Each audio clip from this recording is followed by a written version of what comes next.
सपा प्रमुख अखिलेश यादव अब मायावती की बसपा पार्टी के वोट बैंक में सेंधमारी की तैयारी में है। वह बसपा कैडर वोट में अब डॉक्टर भीमराव अंबेडकर की जयंती के सहारे सेंध लगाने की कोशिश में है।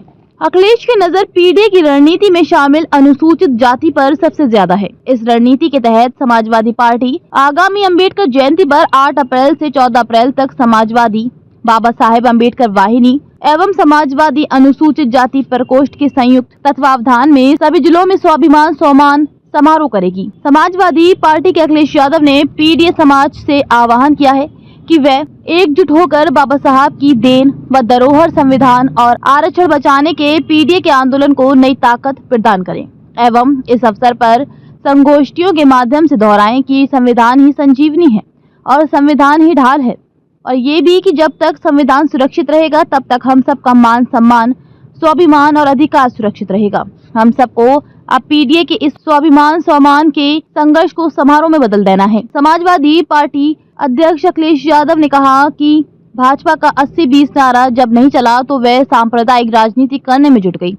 पीडीए और आधी आबादी 90% है, ये 90-10 का मामला है। भाजपा पीडीए की एकजुटता से घबरा गई है, इसलिए भाजपा के नेता और भाजपा के तमाम संगठन समाजवादी पार्टी और कांग्रेस को बदनाम करने के लिए करोड़ों रुपए खर्च कर अभियान चला रहे हैं। अखिलेश यादव ने शनिवार को सपा मुख्यालय में हुई पत्रकार वार्ता में ये बातें कही। उन्होंने कहा कि सरकार अर्थव्यवस्था के झूठे आंकड़े देती है। सरकार केवल उनकी प्रति व्यक्ति आय बता दे जो गरीब सरकारी राशन पर निर्भर है। समाजवादी पार्टी ने कई मौकों पर कहा है कि इतिहास नहीं पलटना चाहिए। जो इतिहास हमें खुशहाली तरक्की के रास्ते पर न ले जा सके, उस इतिहास को इतिहास ही रहने देना चाहिए। जब रामजी लाल सुमन की बात राज्यसभा में रिकॉर्ड से हटा दी गई तो बात खत्म हो गई।